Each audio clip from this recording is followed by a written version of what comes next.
Magnetism का third section और last section है magnetism and matter.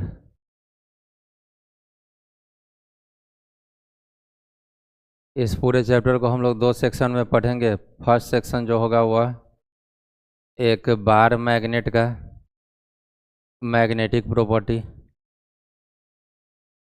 Means magnetic force, magnetic field, magnetic potential, energy, magnetic potential, magnetic dipole और उस dipole का dipole moment, dipole के कारण मैग्नेटिक वाला डाइपोल के कारण उसके परपेंडिकुलर बाइसेक्टर और एक्सियल दोनों पोजीशन पे मैग्नेटिक फील्ड और मैग्नेटिक पोटेंशियल। फिर बार मैग्नेट को जब मैग्नेटिक फील्ड में डालेंगे तो नेट टॉर्क और पोटेंशियल एनर्जी यदि फील्ड में डाल के रोटेट करवाया जाए तो जो कुछ भी आप इलेक्ट्रोस्टैट में चार्ज से रिलेटेड पढ़े थे पहला सेक्शन पूरा वही होगा। और इसके सेकेंड पार्ट में हम लोग नया टॉपिक पढ़ेंगे अर्थ का मैग्नेटिक प्रॉपर्टी जिसको बोलते हैं अर्थ मैग्नेटिज्म। तो पहले स्टार्ट करते हैं बार मैग्नेट से। रेक्टेंगुलर शेप का आयरन या स्टील का बना हुआ यह सब है फेरोमैग्नेटिक मटेरियल। मैग्नेटिक प्रॉपर्टी के बेसिस पे कोई भी मैग्नेटिक सब्सटेंस तीन टाइप का पैरामैग्नेटिक, डायामैग्नेटिक और फेरोमैग्नेटिक। तो आयरन या स्टील और any other ferromagnetic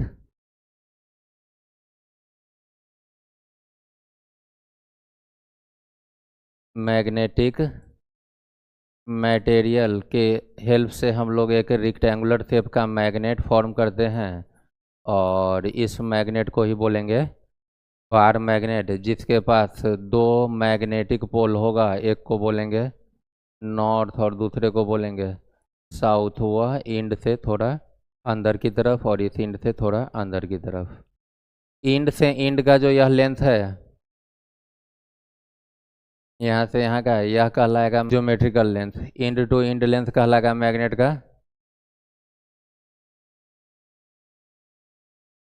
geometrical length.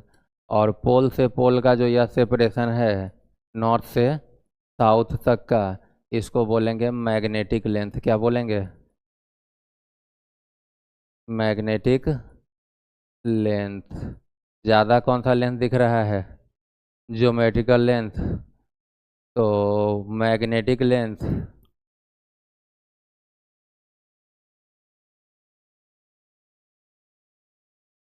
Divided bye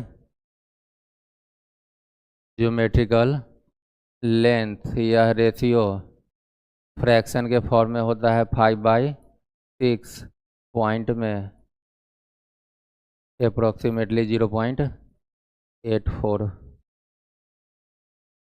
किसी भी मैग्नेट का नॉर्थ पोल किसी अदर मैग्नेट के नॉर्थ पोल पे कितना फोर्स लगाएगा या इसका नॉर्थ किसी अदर के साउथ पे कितना फोर्स लगाएगा वह फोर्स हम लोग मेजर करते हैं इस पोल के पोल स्ट्रेंथ के टर्म में।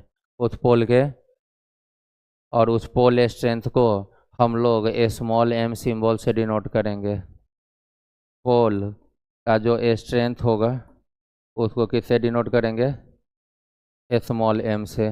North pole positive pole consider किया जाता है और साउथ पोल निगेटिव। तो नॉर्थ का पोल स्ट्रेंथ +m बोलेंगे जबकि साउथ का पोल स्ट्रेंथ। और यहाँ पूरे इस चैप्टर में पोल स्ट्रेंथ m जो है आपके इलेक्ट्रोस्टैटिक्स के चार्ज q जैसा बिहेव करेगा।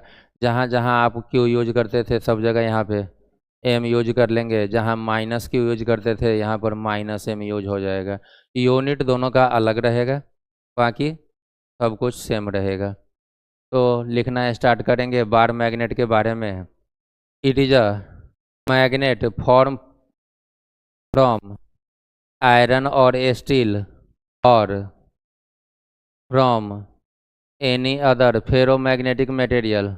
फुल स्टॉप देकर के नीचे से लिखेंगे a bar magnet has two magnetic poles called north and south north के ब्रैकेट में capital N and south, south के ब्रैकेट में कैपिटल S। फुल स्टॉप दे करके नीचे से लिखेंगे north pole is considered as the positive pole, north pole is considered as the positive pole while the south pole is considered as the negative pole। Full stop देकर के नीचे से लिखेंगे the strength of the magnetic pole is measured in terms of a physical quantity called pole strength, bracket में symbol small m।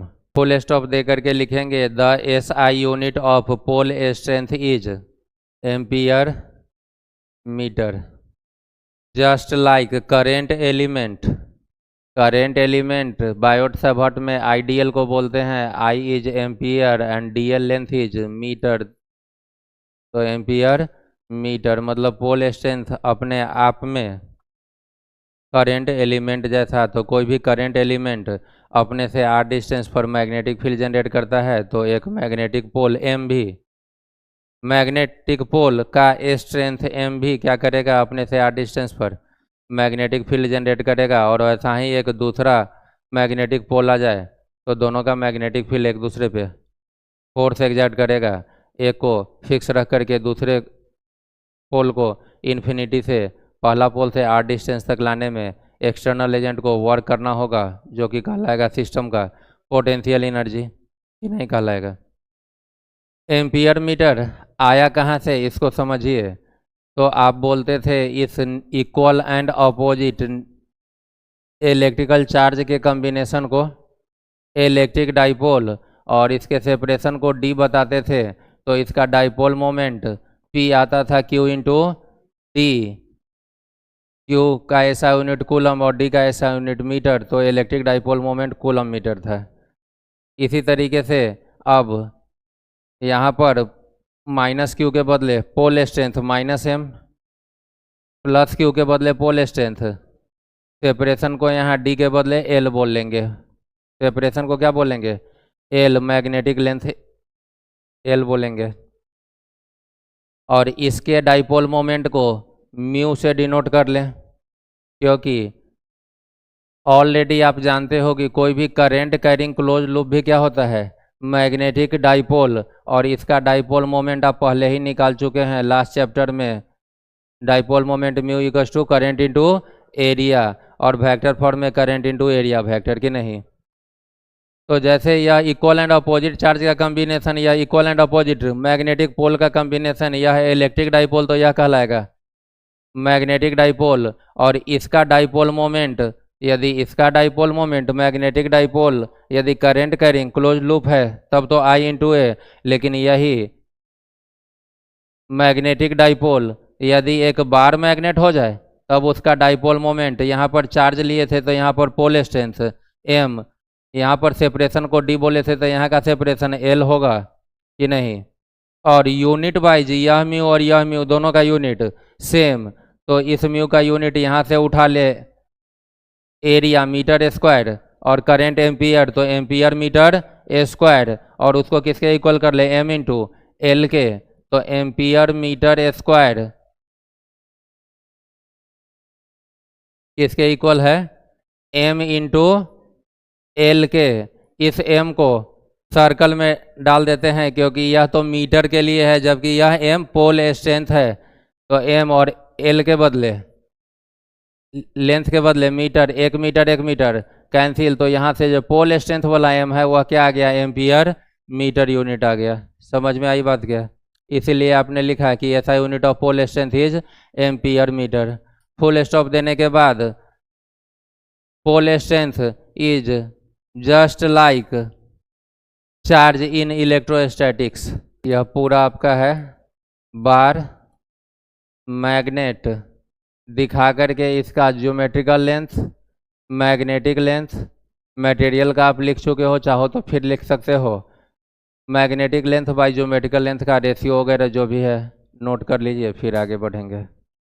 Coulomb's law in magnetism, electrostatics का जो Coulomb's law है वह किसके बीच का फोर्स बताता है, दो चार्ज के बीच का।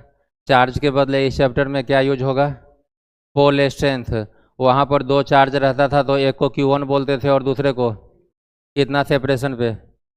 R पे। यहाँ पर Q1 के बदले पोल स्ट्रेंथ M1 और Q2 के बदले पोल स्ट्रेंथ सेपरेशन कितना? R। दोनों के बीच जो फोर्स लगेगा, इलेक्ट्रोस्टैट में आप बोलते थे 1/4πε0, उसके बदले मैग्नेटिज्म में कांस्टेंट आता है μ0/4π। Q1 Q2 के बदले M1 M2 divided by R², तो यहाँ पर भी डिवाइडेड बाई R²। यदि सिमिलर पोल हो, मतलब दोनों पॉजिटिव हो या दोनों निगेटिव, तो रिपल्सन होगा। अनलाइक पोल हो, एक पॉजिटिव और एक, तो एट्रैक्शन होगा कि नहीं। एक सिंगल चार्ज अपने से r डिस्टेंस पर इलेक्ट्रिक फील्ड जनरेट करता था।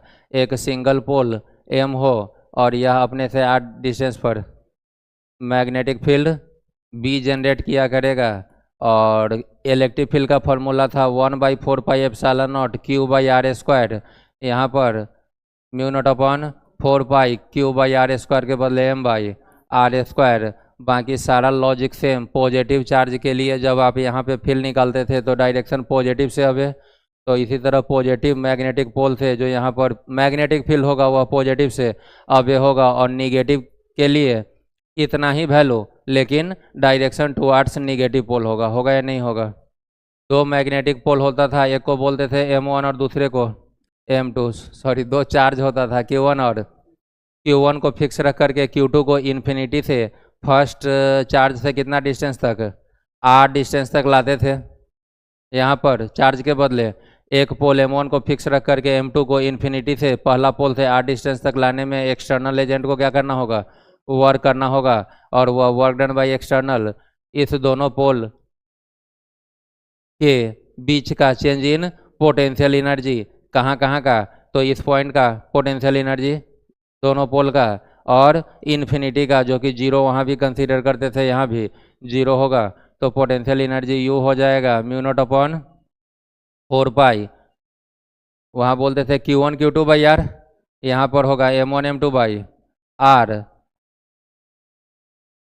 जब भी फोर्स और फील्ड का मैग्नीट्यूड लेंगे तो पोल स्ट्रेंथ का साइन कंसीडर करने की ज़रूरत नहीं रहेगी। जब इसका वेक्टर फॉर्म लिखेंगे तब जा कर के साइन लेना पड़ेगा।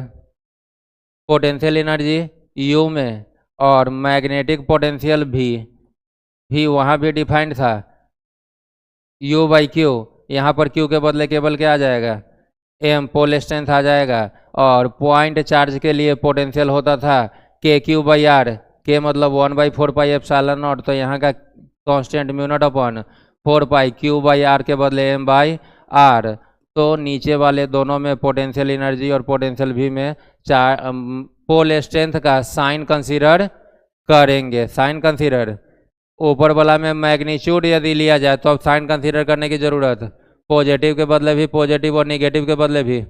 लेकिन इसी दोनों का जब वेक्टर फॉर्म लिखेंगे तब जा करके साइन कंसीडर करना होगा। पॉजिटिव के लिए प्लस डालिए, निगेटिव के लिए माइनस। इस U और V में हमेशा ही साइन कंसीडर करना होगा। पॉजिटिव के लिए ऑलवेज पॉजिटिव और नेगेटिव के लिए ऑलवेज नेगेटिव लेना ही लेना होगा। लेना होगा या नहीं? चलिए, इसके बाद आपका आ गया था, वहाँ पे आया था इस सारे टॉपिक। एक्चुअली इलेक्ट्रिक फील्ड के बाद ही एक टॉपिक आया था इलेक्ट्रिक फील्ड लाइंस। यहाँ पे आएगा मैग्नेटिक फील्ड लाइंस। उसको हम लोग अर्थ मैग्नेटिज्म से पहले कैलकुलेशन वाला सेक्शन या फार्मूला वाला देख लेते हैं, फिर आपको मैग्नेटिक फील्ड लाइंस बता दिया जाएगा और उसका प्रॉपर्टी वगैरह। तो अब आ जाए सीधा डाइपोल पे। वहाँ पर इक्वल एंड अपोजिट चार्ज का कम्बिनेशन, यहाँ पर equal and opposite magnetic pole का कम्बिनेशन हो या पोल स्ट्रेंथ का combination separated at a small distance. Small किसके रिस्पेक्ट में? तो कोई भी अदर डिस्टेंस जो कि इसके सेंटर से परपेंडिकुलर बाइसेक्टर की तरफ, एक्सियल की तरफ, या कहीं भी बीच में, उस डिस्टेंस r के रिस्पेक्ट में L क्या होना चाहिए? बहुत ही छोटा होना चाहिए। तब यह पूरा कम्बिनेशन कहलाएगा मैग्नेटिक डाइपोल। और इस डाइपोल का डाइपोल मोमेंट वेक्टर फॉर्म में लिखे तो वहाँ बोलते थे Q वेक्टर D, यहाँ पर Q के बदले M और वेक्टर D के बदले वेक्टर L। वेक्टर P वहाँ पर बोलते थे इलेक्ट्रिक डाइपोल मोमेंट, यहाँ वेक्टर म्यू को बोलेंगे मैग्नेटिक डाइपोल मोमेंट बोलेंगे, और एल जो है वह सेपरेशन बिटवीन मैग्नेटिक पोल या pole strength of magnetic poles. वहाँ पर वेक्टर डी बोलते थे जिसका डायरेक्शन निगेटिव चार्ज से पॉजिटिव, यहाँ निगेटिव पोल से पॉजिटिव पोल, तो वेक्टर एल का डायरेक्शन लिख ले फ्रॉम साउथ पोल, यहाँ निगेटिव कौन सा पोल है, south pole to north pole, और एल का डायरेक्शन म्यू के डायरेक्शन में, इसका मतलब किसी भी बार मैग्नेट का मैग्नेटिक डाइपोल मोमेंट का डायरेक्शन भी साउथ पोल से नॉर्थ पोल की तरफ होगा, same as direction of vector mu. हाँ या ना?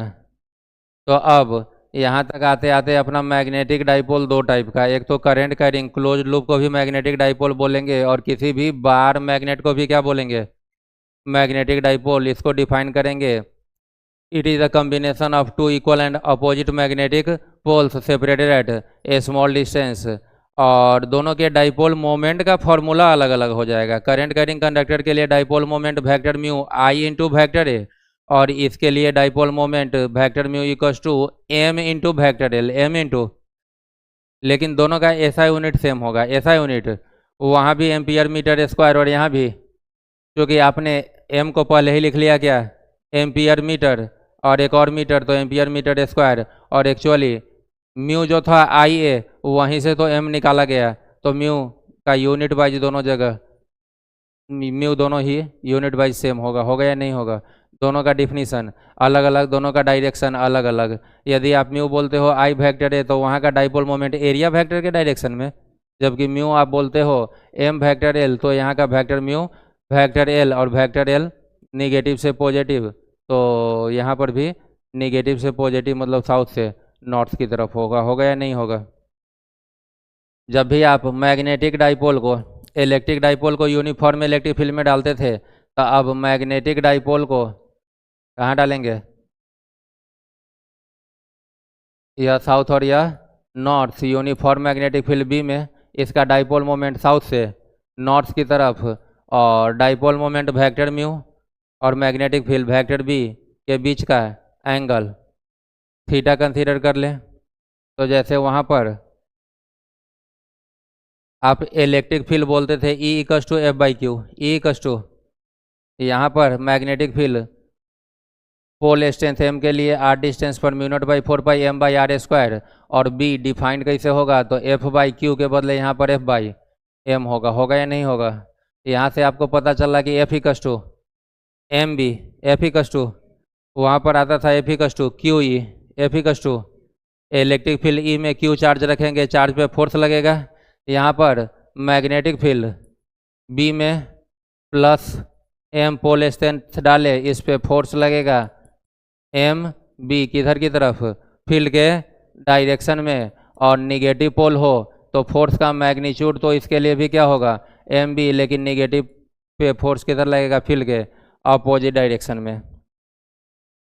वही हाल होगा कि नॉर्थ पोल का यदि पोल स्ट्रेंथ प्लस एम, तो यह मैग्नेटिक फील्ड भी उस पॉजिटिव पोल पे फील्ड के डायरेक्शन राइट की तरफ फोर्स लगाएगा, और इस पे लेफ्ट की तरफ, तो नेट फोर्स तो यहाँ भी क्या होगा, जीरो हो जाएगा। तो इलेक्ट्रिक डाइपोल को यूनिफॉर्म इलेक्ट्रिक फील्ड में डालिए, या मैग्नेटिक डाइपोल को यूनिफॉर्म मैग्नेटिक फील्ड में, दोनों ही केस में नेट फोर्स जीरो, लेकिन एक नेट टॉर्क एक्ट करेगा।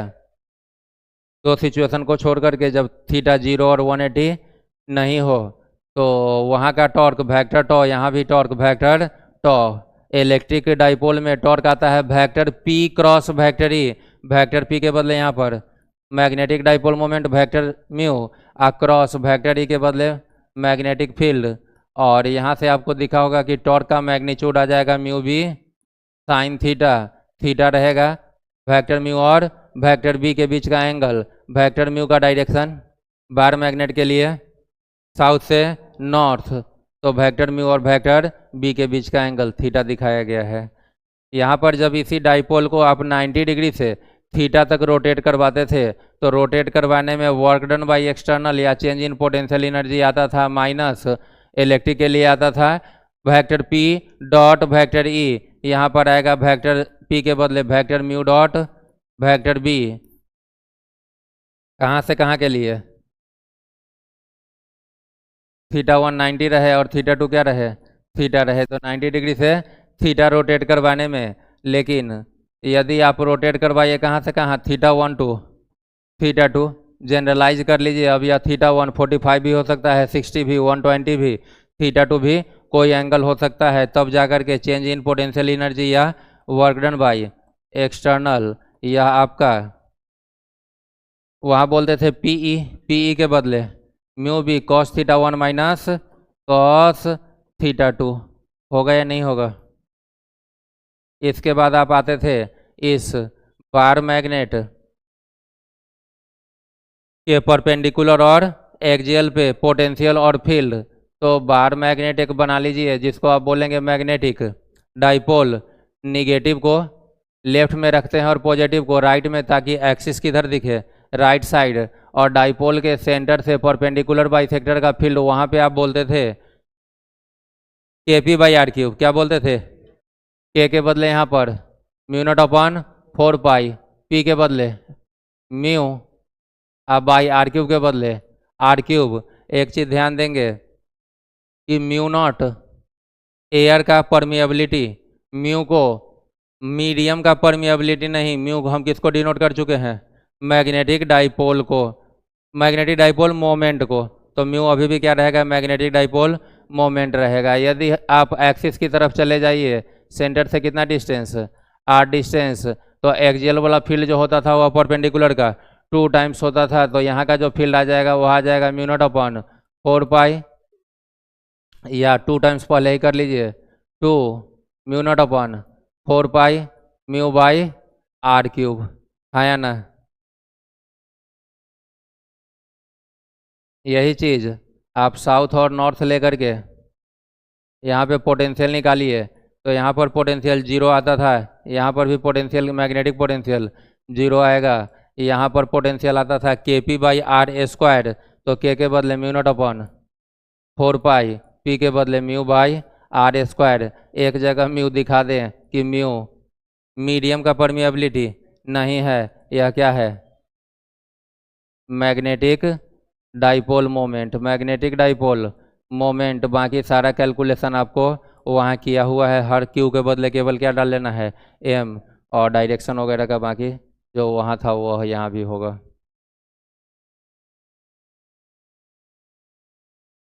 नोट कर ले सकते हैं। हो गया, आगे बढ़ सकते हैं। चलिए, तो नेक्स्ट अब हम लोग देखना शुरू करें कि किसी भी बार मैग्नेट को यदि कट किया जाए, किसी भी बार मैग्नेट को नॉर्थ और साउथ पोल है, तो इसको दो तरीके से कट करेंगे। एक तो एक्सिस के अलोंग और दूसरा एक्सिस के परपेंडिकुलर। और दोनों ही केस में पोल स्ट्रेंथ, मैग्नेटिक लेंथ, और pole strength into magnetic length कहलाता है magnetic dipole moment. Pole strength m into magnetic length l कहलाता है डाइपोल मोमेंट। तो पोल स्ट्रेंथ m पे, मैग्नेटिक लेंथ l पे, और मैग्नेटिक डाइपोल मोमेंट म्यू पे क्या इफेक्ट होता है, दोनों ही कंडीशन में हम लोग चेक करते हैं। तो सबसे पहला हम लोग कैसे कट करें? एलोंग द एक्सिस कट कर लें।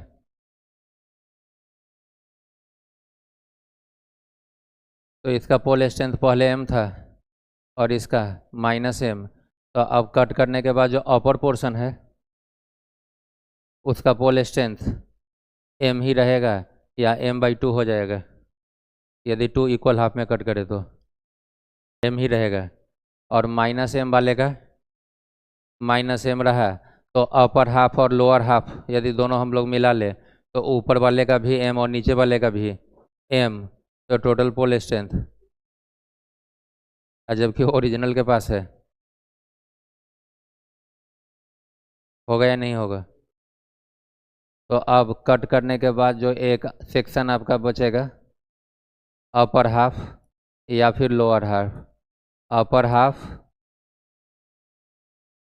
और लोअर हाफ, इसका पोल स्ट्रेंथ अब एम ना हो करके m/2 और माइनस एम वाले का -m/2, ताकि ऐसा ही एक, यदि यह एक अपर हाफ है और एक लोअर हाफ, तो m/2 और उसी जगह पर एक और m/2, जैसे चार्जेज आ रहे हैं एडिटिव, तो पोल स्ट्रेंथ भी आपस में क्या हो जाएगा, ऐड हो जाएगा। तो m/2 और m/2 ऐड होकर के फिर से क्या हो जाए, m -m/2 और -m/2 कि नहीं। मैग्नेटिक लेंथ यदि l था और आप ऐसे एलोंग द एक्सिस कट कर रहे हो, तो अभी भी मैग्नेटिक लेंथ l ही रहेगा। तो मैग्नेटिक लेंथ क्या रहेगा, एल रहेगा। मैग्नेटिक लेंथ में कोई चेंज नहीं आएगा। और डाइपोल मोमेंट म्यू देखे तो म्यू तो होता है m इंटू एल। तो यहाँ वाला म्यू लिख लीजिए। इसके लिए पोल स्ट्रेंथ कितना, m इंटू एल, और इस डाइपोल मोमेंट को लोअर हाफ या अपर हाफ को म्यू डैश बोल ले, तो m के बदले m/2 इंटू एल। यहाँ से पता चला कि mu dash equals to mu divided by 2। इस एम एल को क्या बोले हैं, म्यू, तो म्यू/2। एलोंग द एक्सिस कट करने पे pole strength half, magnetic dipole moment mu भी इनिशियल का हाफ हो जाएगा। मैग्नेटिक लेंथ पे कोई इफेक्ट नहीं पड़ेगा। नेक्स्ट, अब इसी बार मैग्नेट को कैसे कट किया जाए, नॉर्थ और साउथ, पोल स्ट्रेंथ +m और -m, और एक्सिस के परपेंडिकुलर कट करें। तो लेफ्ट साइड या राइट साइड किसी एक को पकड़िए। तो इसका पोल स्ट्रेंथ कितना था, अब कितना रहेगा, +m ही रहेगा। और मैग्नेट में मोनोपोल पॉसिबल नहीं होता है। यदि यह एक अब छोटा सा बार मैग्नेट बन गया, तो इधर यदि +m तो सामने -m। राइट साइड वाले को देखिए, यह कितना था, -m, तो अभी भी क्या रहेगा, और सामने क्या बन जाएगा, +m। जैसे ही दोनों को ज्वाइन करेंगे तो +m और -m न्यूट्रलाइज हो जाएगा। एक इंड पे, लेफ्ट इंड पे +m, राइट पे माइनस, तो ऐसा ही रहेगा, रहेगा या नहीं रहेगा। तो पोल स्ट्रेंथ m में no change, perpendicular to axis करने पे पोल स्ट्रेंथ m में मैग्नेटिक लेंथ पहले l था, अब हो जाएगा l हो जाएगा हाफ, l क्या हो जाएगा, हाफ हो जाएगा। और यदि म्यू की बात करें तो म्यू होता है, यहाँ के लिए म्यू निकालते तो pole strength into magnetic length m into l. इसको म्यू डैश बोलिए तो m तो m ही, लेकिन l कितना, l/2। तो यह वापस से क्या हो जाएगा, आधा हो जाएगा। होगा या नहीं होगा, यहाँ कैसे कट किए हो, परपेंडिकुलर टू द एक्सिस, और यह कट किए हैं along the axis, along the axis. दोनों केस में किस पे क्या इफेक्ट हुआ और क्यों हुआ, वो आपको क्लियर हो गया, नोट कर सकते हैं।